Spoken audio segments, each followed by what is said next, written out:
Welcome to Truth and Transcendence. We have lots more episodes on truthandtranscendence.com. Today, I'm delighted to welcome special guest, Greg Bennick. Greg is a keynote speaker, a thought leader, and an author from Seattle, Washington, who brings teams together by reminding them that they matter and that the work they do is meaningful. He does this with authenticity.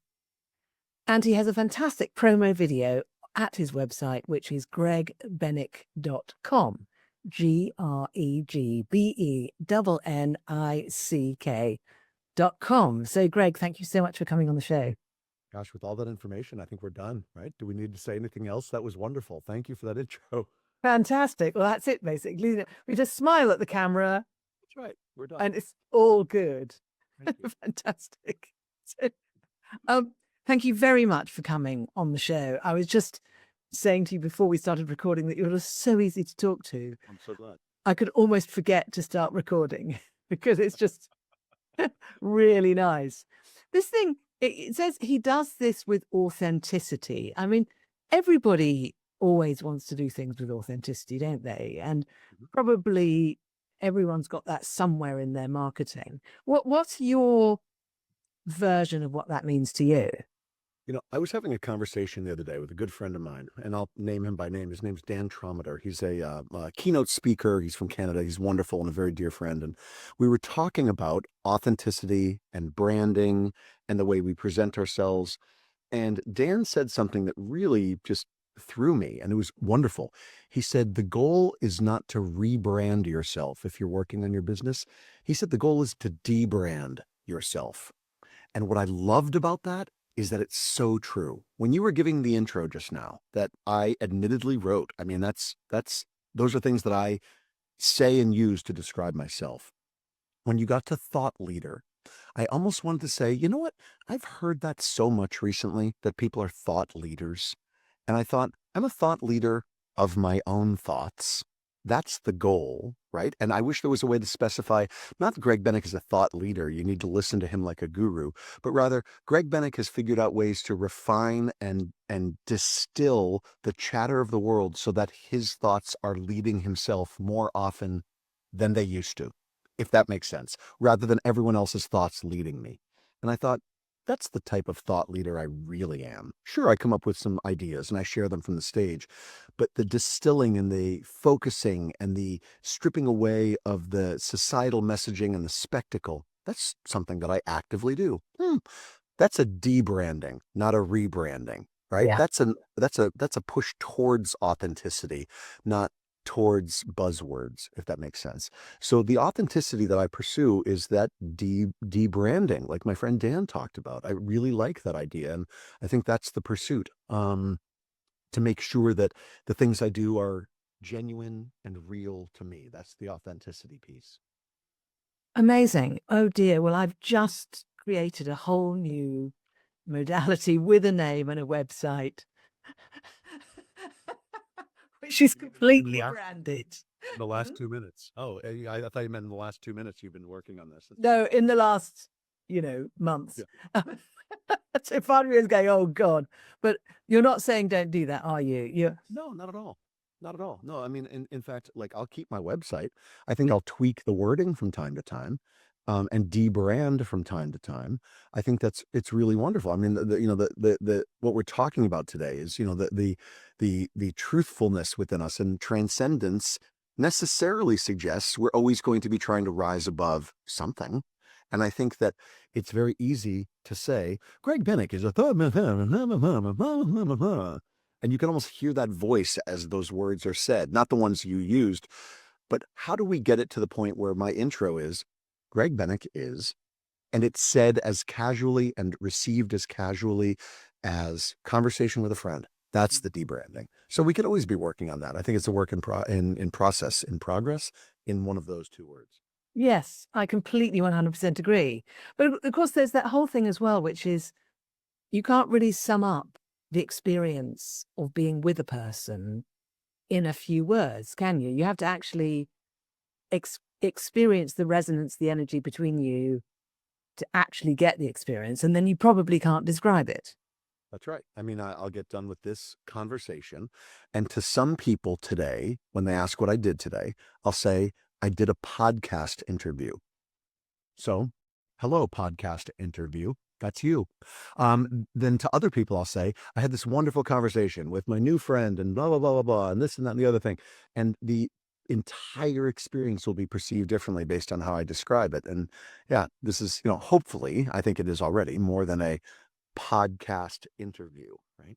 Yeah, absolutely. Because you were talking before about the typical marketing podcast interview. And I think I got a vague idea what you mean by that, where there's sort of do you want to say what that is? Sure.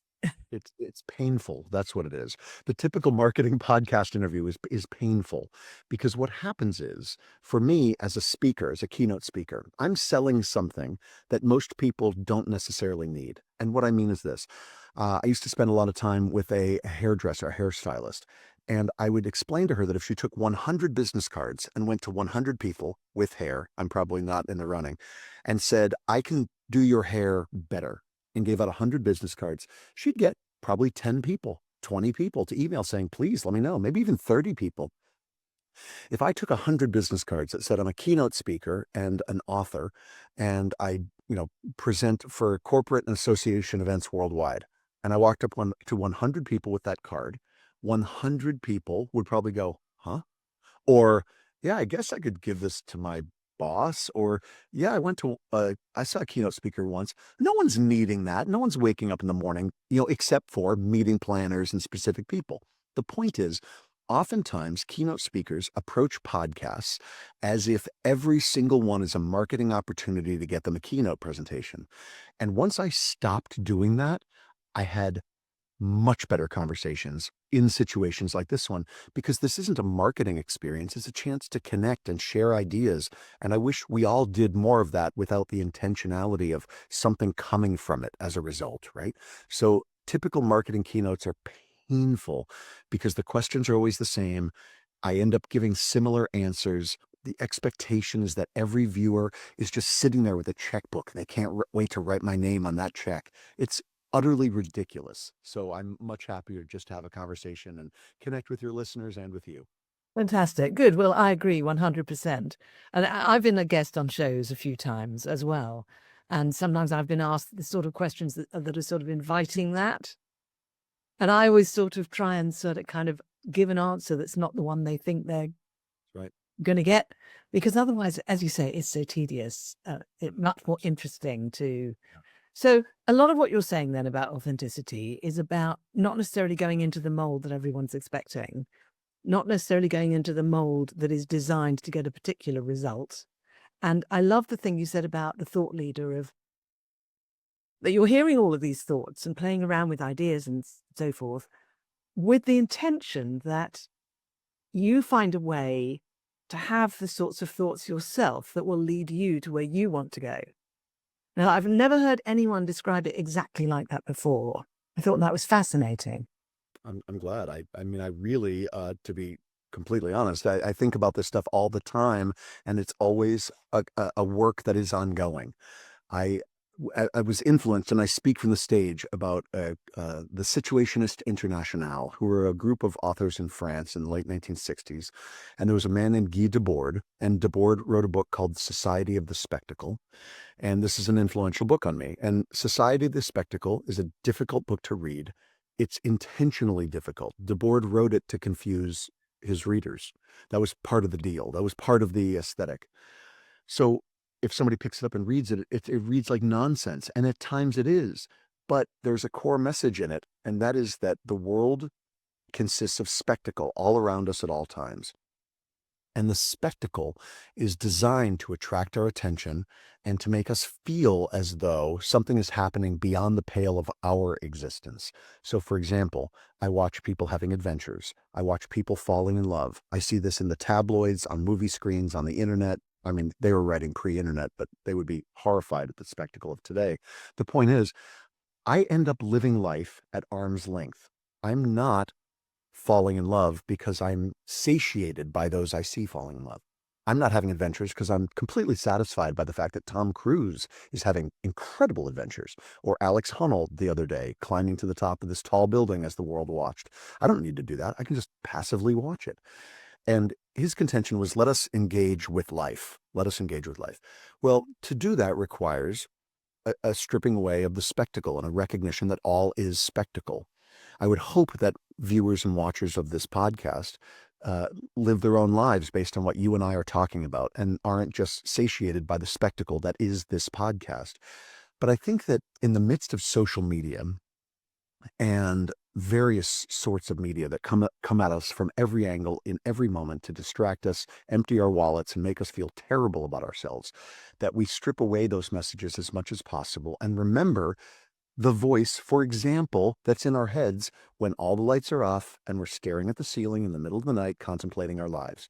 Those are truthful moments. Like, wow, I really wish I got a dog. I should have been a professional dressage artist, whatever it might be, right? Performer, rider, whatever it might be. Those are the lessons we need to listen to, and we end up ignoring them or forgetting about them because we get so swept up in the spectacle throughout the day and distracted by it. So authenticity to me and that stripping away is about continually remembering that. It's kind of like if you're working out or you're trying to get in shape, every single time you say, I guess it's just one pizza. Those are the choices in moments that lead you to not where you want to be, if that makes sense. So I'm continually trying to diminish the influence of the spectacle in my thinking. Yeah, amazing. And something I think is that one of the roles of the spectacle is to fill in the spaces where if we let those spaces be there, we might be uncomfortable. I recently did a thing where I sort of watched a lot of TV one day, and I noticed it seemed to fill all the spaces and the cracks and the crannies in me. Everything was insulated. Mhm. There was no actual feeling left because it was all padded by this experience of watching the TV. That's a good word. And I thought, isn't that interesting? That when you have the gap without all the spectacle, that's when these inconvenient thoughts and feelings come up. Interesting. You're absolutely right. It gets padded, right? Because let's say we had a conversation about what we really, really, really want in life. And I sat here and I thought, you know what, I do want more keynotes, sure. But I also, I'm fascinated by coins, rare coins. And I love rare coins. I write for 4 different coin magazines, something people don't know about me, and sit on the board of 2 coin organizations. I'm always talking about coins. So I would love to be doing more with coins. And I'm always thinking, how can I do that? Okay. If I sat in the uncomfortable feeling that I would like to do more with coins today, and I don't know exactly what to do, I might end up feeling unsure of myself because I'm not actively doing in this moment the things that I might need to do in order to live a life more filled with coins.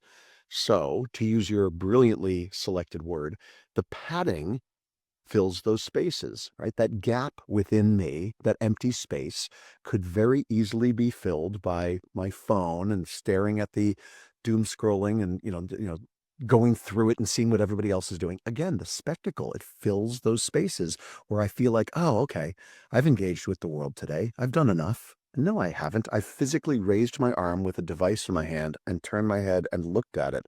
It's bizarre the way that it pads us.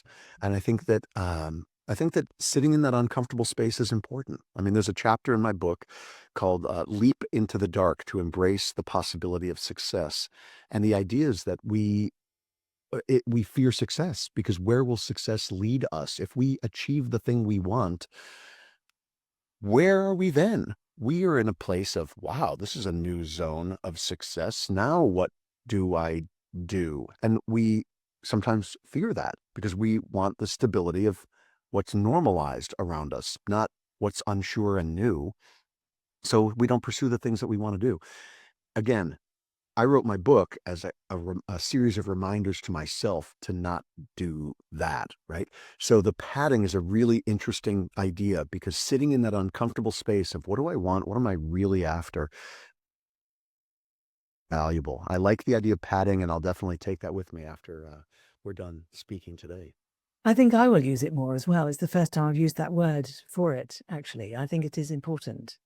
And of course, the fact that we've got so much what you call spectacle available to us now must be an expression or a manifestation of something. It didn't just happen by magic. I wonder if we collectively are more trying to numb ourselves out, perhaps. Well, I'll tell you that, and I've spoken to this before, but I'm happy to share it, that Otto Rank, who is an Austrian psychoanalyst, was writing to his friend in the early 1900s, his friend Jessie Taft. He wrote her a letter and said that he was thinking about stopping writing books because, as he said, the world suffered from an overabundance of truth, the enormity of which could not possibly be consumed. And he didn't feel it necessary to add to that enormity with more books. He didn't want to add more books to the world. So he's writing, let's just say in the 1930s. I can't remember specifically when he wrote that letter, but I think it might have been 1933. He was talking about books, meaning there were too many books in the world. He didn't want to add to the chatter by adding another book. Think about that for a moment. I don't mean you think about that. Let us all think about that for a moment. There were too many books and therefore too much chatter in the world. What would Otto Rank say about TikTok? What would he say about Instagram Reels and stories? What would he say about Facebook? What would he say about Twitter X? What would he say about podcasts? He would lose his mind at how much chatter and information there is in the world, some of which is valuable. I'd like to believe our conversation is.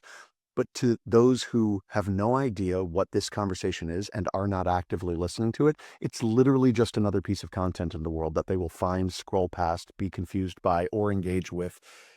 We are creating so much content for so many different reasons, and sometimes to our detriment because it's just volume of content.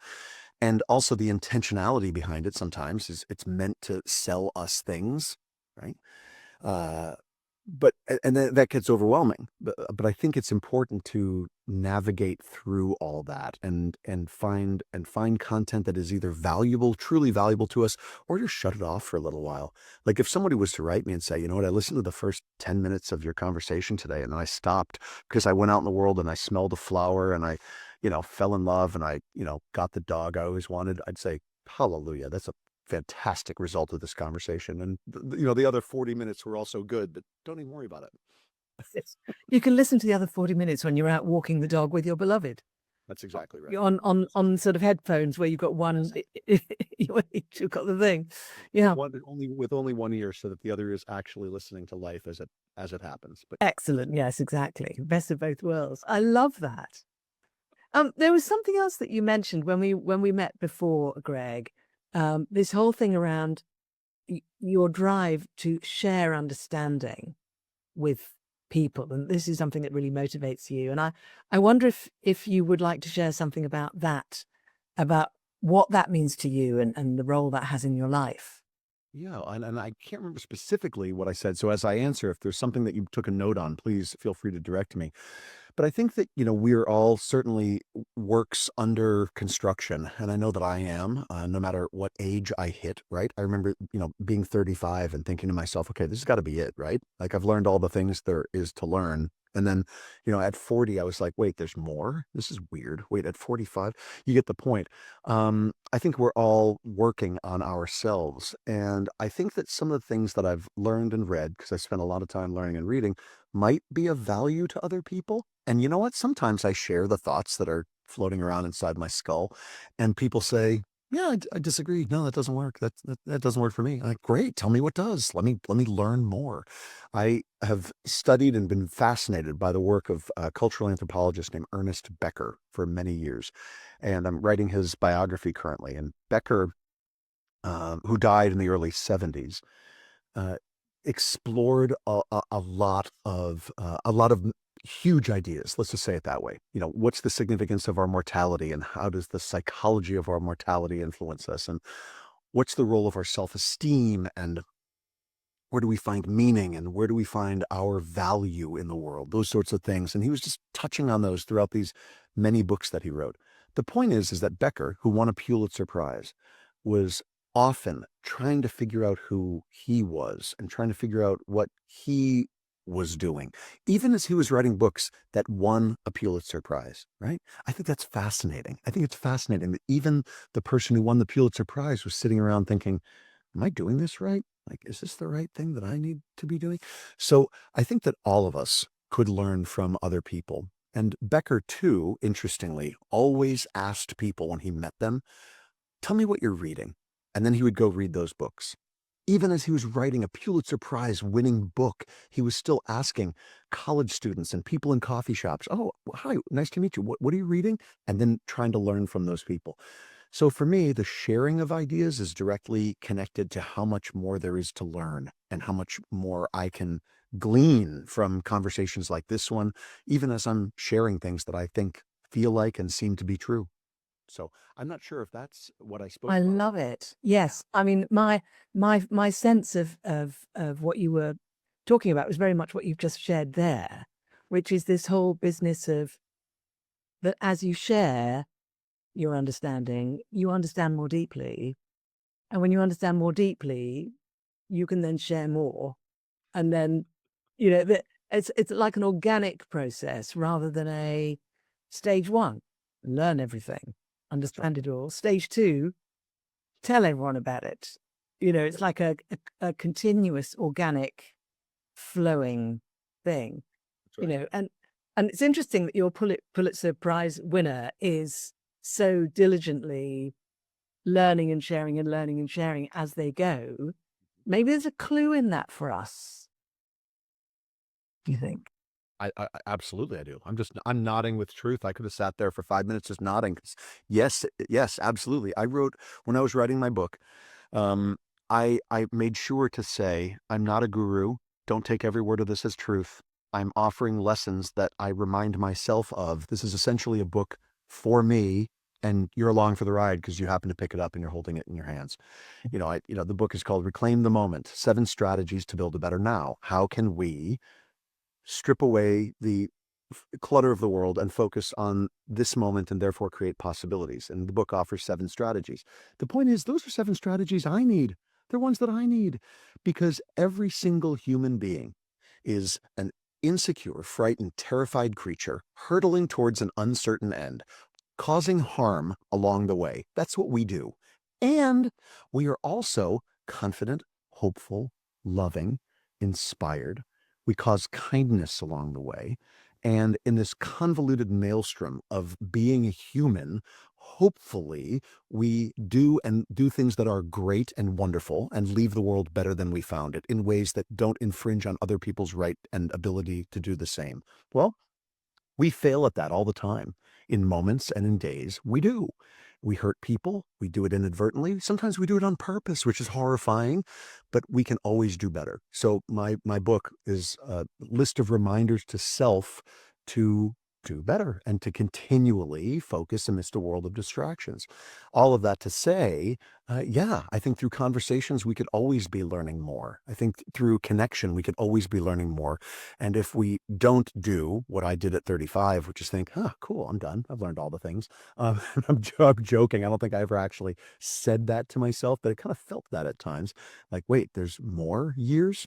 I mean, these years that you get are a blessing and a gift. And I think that ultimately at the end of the day, we need to remember that and then fill them with as much connection as possible so that we can learn and do, quote unquote, better. Reminds me, I was at a party once, and someone came up who was pontificating and telling everyone about this amazing thing he'd done. It was a thing called headlessness, which you may have heard of.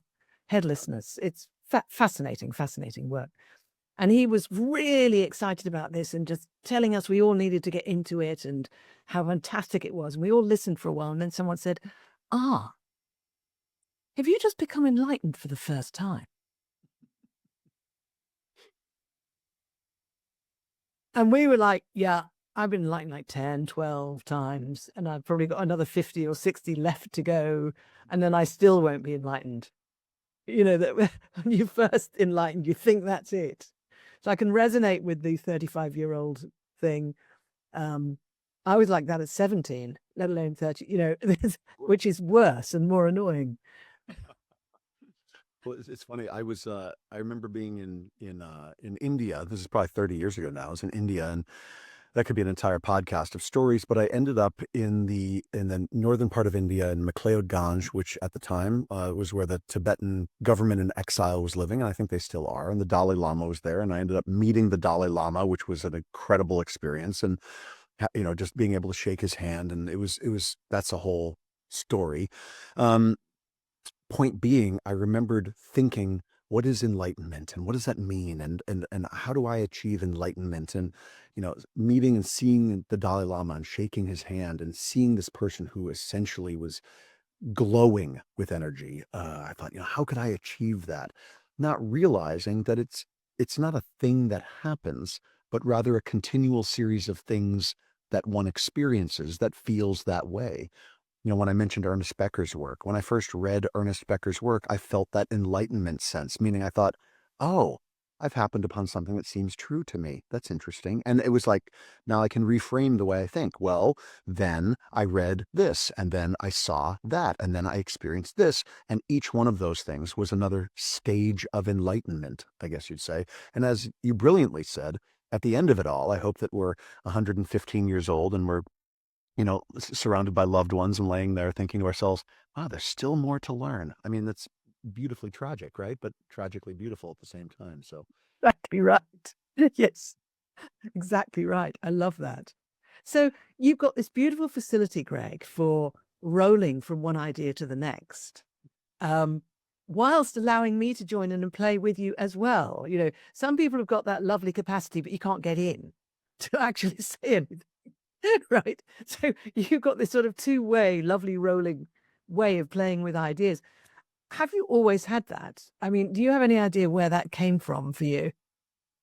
well, I'm not exactly sure. I think that one thing that I've definitely been working on in the past bunch of decades is being sure that I let other people speak too, right? As someone who's inclined to speak, which, yes, I've always had. That's genetic. I mean, my mom, as she was a semi-professional speaker for a while and was always a communicator, and still to this day is a communicator.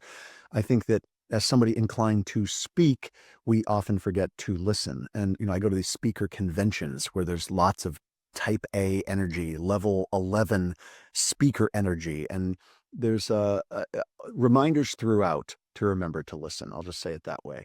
So I think that listening is important, but not just hearing other people talk, but rather listening. Like earlier today, it would have been very easy to have either one of us interrupt the other. But by sitting and listening, I caught that word padding that you used. And I thought, oh my gosh, there's a moment of enlightenment. It's all padding. I'm padding these empty spaces. I never would have heard that had I just been talking and not receptive to new ideas. So that's another continual work, is learning to listen, learning to hear, and creating space so that it's not just my voice filling the room. Beautiful.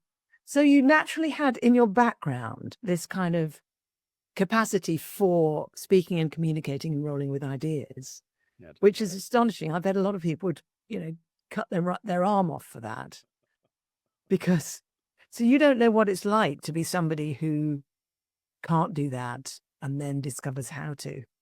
Yeah, it's interesting, right? It's definitely been part of my life from the beginning, and I'll share a quick story in that my mom, who was speaking, as I said, semi-professionally for years, not just as a teacher, but she would actually do speaking engagements. Her topic was exercising as we age, and as she closed in on 70 and 75 years old and whatnot, she was still doing these presentations, and I had never seen her speak ever. I just knew that she did this thing, but I'd never seen her speak. And it was probably about 15 years ago, maybe. I was on the East Coast of the United States, and I was letting my parents know that I was going to come visit them. And my mom said, "Oh, that's great. I have a speaking engagement, And I said, "Oh, I'd love to see it. Let me come to the speaking engagement." And she said, "Well, it's sold out, but I can get you in." I'm like, "It's sold out? What are you even talking about?" So, to make a long story short, my mom was speaking at a hospital. There was a room, it held 200 people, and they had sold tickets for, let's just say, $2 each, and it was sold out. And all the money went to the hospital and whatnot. But, my mom was doing it out of love for connection and offering something of value. I thought, this is incredible. I walk in, the room is packed with people to hear my mother. And she's walking around, and I can't convert to meters. She's not a woman of tall stature. She's adorable and just walking around and waving at her friends and, doing her thing. And they introduce her. She walks up to the podium, still waving at her friends and being cute and adorable. And the second they said, "Please welcome Diane Bennick," and the applause ended, she looked at the audience with this unbridled intensity. And her opening line, "If you don't exercise as you age, they will read about you in the paper after you are found at the bottom of the stairs having fallen down." And she's like going completely intense on this audience of, I need to say, senior citizens, largely senior citizens in the audience. She basically tells them, exercise or you're going to fall down the stairs and they're going to read about you in the newspaper. That's her opening line, and proceeds for 90 minutes to deliver one of the most powerful presentations I've seen. And she gets done and then just goes back to waving at her friends and being cute and adorable, And I thought, oh my gosh, no wonder like my entire life has been me trying to figure out how to communicate with passion and intensity. Like it's like my fantastic mom. It's genetic. That's when I understood for the first time. I mean, people were asking her to basically sign autographs. It was amazing. So that's where it comes from. All credit where credit is due. I could sit here and talk about myself as a thought leader and whatnot and all these different things. Shout out to Diane, my mom. She's amazing. How incredible. I love the bit where you said, "You're sold out." What on earth do you mean? Because we assume that our people are just normal people, don't we? We assume they're not incredible. That's right. And I'm the speaker, right? Because I have the website. She doesn't have a website. I've got the promo video. She doesn't have a promo video. What are you talking about? She's sold out. My presentations aren't sold out. Hers are sold out. Yes, they were. And I happened to get in because I knew the speaker, right? Good for me. That's fantastic. Amazing. Yeah, amazing. And it speaks to something interesting, which is that she is communicating not to get another keynote presentation. She's communicating not to promote herself or a brand, right? She doesn't have a book that she was promoting. She was communicating out of love for the audience.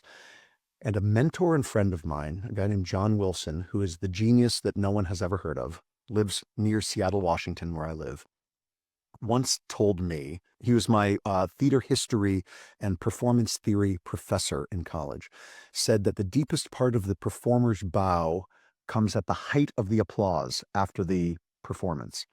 And he meant that at the height of the applause, at the moment of most volume of applause, that is the deepest that the presenter bows, because it is in that moment that the deepest reverence for the audience needs to be felt, not the most inflated heights of ego because the applause is for me. It is a moment of gratitude and it is a moment of respect. And my mother really carried that. She was there not for herself, but for the audience. And I think that whenever we are speaking, and this is just something that I think I need to always remember, and especially as someone who is often on stage, we are there for the benefit of the audience, the listener. We are not there for the benefit of ourselves. And the more I remember that, the better my life is. I 100% agree. I run workshops, and I have this little reminder I give myself, which is I can't make them experience anything in particular. I can't make them do anything in particular. I'm in service to be there while they have the experience they want to have. And then I feel, then I'm okay. Then there's nothing to worry about because I'm aligned with the actual truth of being there. And that's very, very powerful. And that also means you can carry on doing it, doesn't it? Like you're keeping doing it and you love it. So because you love it. Exactly. Because you love it and you love the audience. There's a sign, it's over there. I can't, show you, but it says preparation rehearsal only prepares you for the initial moment, never generalize. It's on the door leaving my studio. And what it means that preparation rehearsal only prepares you for the initial moment is all the preparation you do, all the readying you do only prepares you for hello.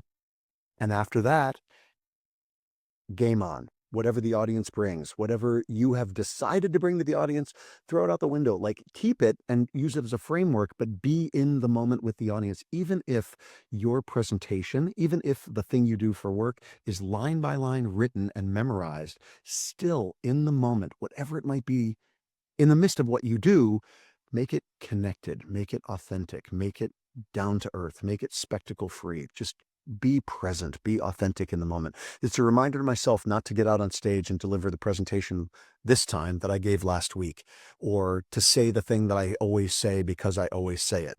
Yeah, say it again, but bring life to it and light in the moment. Make the words, real. I mean, Shakespeare says it in his notes to the actors when he says, you know, uh, you know, speak the speech as I pronounced it to you, trippingly on the tongue, nor saw the air too much with your hand. I mean, basically, he's giving instructions to actors, and he says, and I'm misquoting, right? But the point is, Shakespeare is saying to actors, do not make your emotions unnecessary. Suit the action to the word and the word to the action.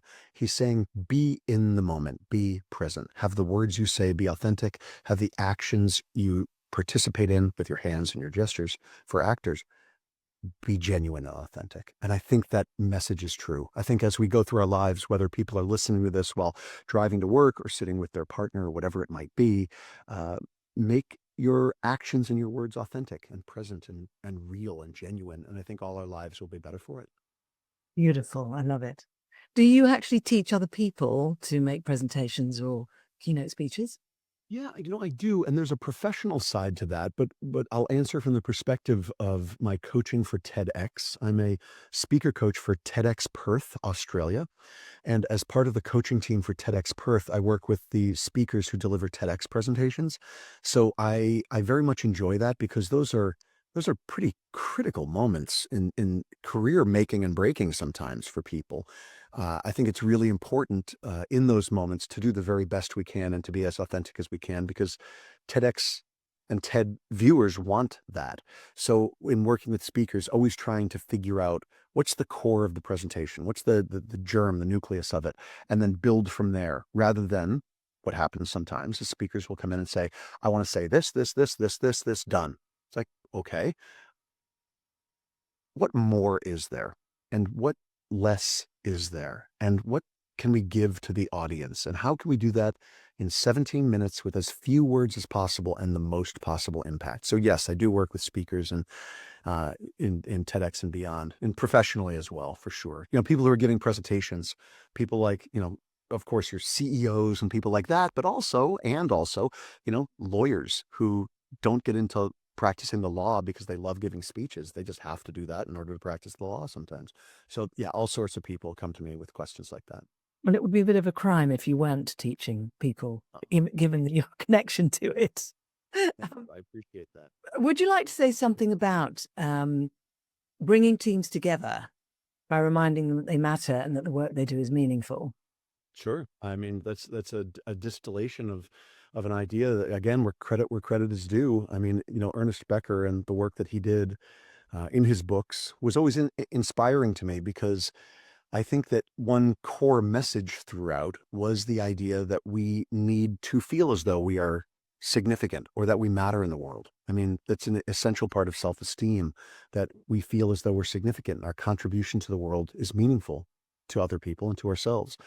So when I work with groups, whether that's a corporate group or an association, a main part of what I do is reminding them that the specific work they do matters. And that's not just me saying, the work you do matters. It's me taking the time to learn about what they do and determine why it matters and reflect that back to them through interviews that I do with their people, that kind of thing, right? So that when I'm reminding them of the work mattering, I mean it sincerely and they hear it authentically. They're not just like, oh, he must say that to every group. No, I'm here today specifically speaking about life insurance and why it matters and tying it in. And I think it's important to remind people of that, because we end up sometimes in homogenized groups, teams of humans who are working together. And I'm saying that for people listening in air quotes, if you're not watching. They're working together, but are they really working towards something? Do they really feel a connection with somebody else. This would be a very different experience as a podcast if we were just literally talking and you had a list of questions in advance and I was answering things that everyone else has asked rather than genuinely connecting with you. I can't wait to share this episode because I feel like we're creating something significant. Yeah. Well, when teams do that, you get more accomplished. You create more possibilities. So it's all about creating possibilities and being consistent with our focus on one another, on ourselves, and remembering that what we're doing is significant and meaningful. I think it's really important. Amazing. Well, that weaves together some of the themes you spoke about across the conversation, doesn't it? The whole thing about you're going in and learning about what they're doing and getting a proper understanding of it that you can then present back to them. And you're bringing them into the moment because they've forgotten their choice to go and do that job. They've forgotten why, probably, that was a meaningful idea at the time. They're just still true, right? going through the motions of it. But you're right. I mean, if they're doing it, someone's paying them to do it, there's going to be a reason for that. There's going to be a meaning to that. There's going to be a value to that. And it's also true that sometimes people are paying somebody to do something because they're asking those people to trade the minutes and hours of their lives for money so that a task gets accomplished. That doesn't have any necessary connection to meaning or significance or a value beyond the value of the work product or the value of the hours given in exchange for money towards the employer's end. Well, that's true. I mean, people have been talking about that for the last 140 years, right? What that signifies to human beings. That said, we can do better. We can often do better. And again, my book, my work, my speech is about creating possibility and us doing better. We can do better. So if somebody is, as many of us are, trading our hours and days of our lives in exchange for the funds that we need to live, bizarre concept, another concept for another time, another conversation for another time. If we're doing that, let's have the work we do be meaningful. Let's have the outcome of that be self-esteem enhancing rather than diminishing. And let's have the teams that we're involved in those situations be uplifting, nurturing, and more productive, not just creating more things, but more productive in terms of what we're bringing to ourselves and to one another and to the world. I think that we can enhance our lives through work and not just be diminished by it or made anonymous by it, if that makes sense. So that's what I like to do. Yeah, that's what I like to do with audiences, is remind them of their significance and that the work they're doing is profoundly important or interesting or meaningful or fascinating, and uplift one another as a result. Beautiful. Well, I love what you're doing, Greg, and I love the energy and the presence you're bringing to it. I think it's absolutely brilliant. I'm very glad that you are also teaching other people.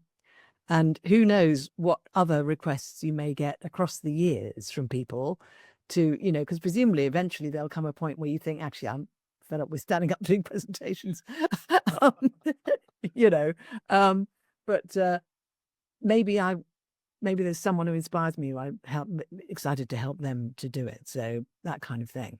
So I could talk to you for hours, honestly, I really could.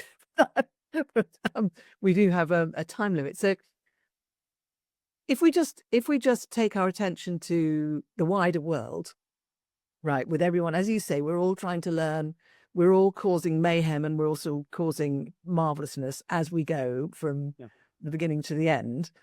And there are a lot of people out there who are trying to be examples, leaders, supporters, nurturers, etc., etc. Some of those people are listening to this conversation. Is there something you would like to say to those people who have that particular intention and context in their lives of actually being helpful to others in that sense? I love it. And absolutely, I would say believe in the possibility of kindness. It's the first chapter of my book, but it's something I genuinely believe in more and more and more as the years go on, as the world becomes more chaotic. Believe in the possibility of kindness. The spectacle will unintentionally or intentionally pull us away from the fact that kindness is a possibility. And while we are all unkind, and I at times have been unkind, we can always do better. We can always be more kind. We can believe in the possibility of kindness even as the world encroaches on us and our minds swim around chaotically. We can always believe in the possibility that we're able to be kind to other people, that it's possible to be kind to other people and have conversations develop as a result. Yes, there will always be roadblocks. There will always be hurdles. There will always be people with whom we cannot connect no matter how hard we've tried so many times. And that's okay, because it's always possible to try again, but also try someone else and try to connect with somebody else. And I think that it's a critical reminder in this world that when we lead with that, we create possibilities for connection, and those connections create possibilities for us and other people. But I truly believe that believing the possibility of kindness is a core idea that I need to keep in mind, and that we all might do well to keep in mind. Amazing. And people can read all about it in the first chapter of your book. I will put a link to your book in the show notes as well, Greg, so that people can get to go and check it out. So we've talked about a lot today, which has been absolutely fascinating. I feel like we've been talking for hours, actually, because it's gone into so many different avenues, right? Has there been a favorite part of the conversation for you today? Well, just connecting with you has been wonderful. And I mean that sincerely. When we had, viewers, listeners don't know that we have a pre-call where we get to know one another and see if we're even a match. And from the first few seconds of that, I felt, and you felt, that we were a match. And indeed, in this conversation, we have been. And it's been really, really, really nice. And I like the fact that very early on, your mention of padding is something that I'll take with me and ask myself, is this padding? Again, to use the workout analogy, when you're trying to get in shape, every choice you make to have the salad rather than the candy bar is one that makes your life better. Well, I'll be walking around thinking, is this padding? Is this making my life better? You know what I mean? Is this really what I need right now? This padding? I love the idea of padding. I'm going to take that with me for sure. Fantastic. Well, thank you so much. It's been Thank you. such a joy doing this with you today. It's ended my day beautifully. I know for you it's earlier in the day. For me, it's coming to the end of the day. Thank you so much. I'm very excited to put this episode out because I really do think there's so much value in it for people. And everybody really do go and check out Greg's website, which is gregbennick.com. And Bennick is BENNICK.com. And I will put the link to the book in the show notes as well. So thank you so much. And everybody do go and check out the other episodes on truthandtranscendence.com. And like I said, do go and check Greg's website and have a fantastic week. Thank you so much, Greg. Thank you, everybody. Appreciate it. And thank you very much, too.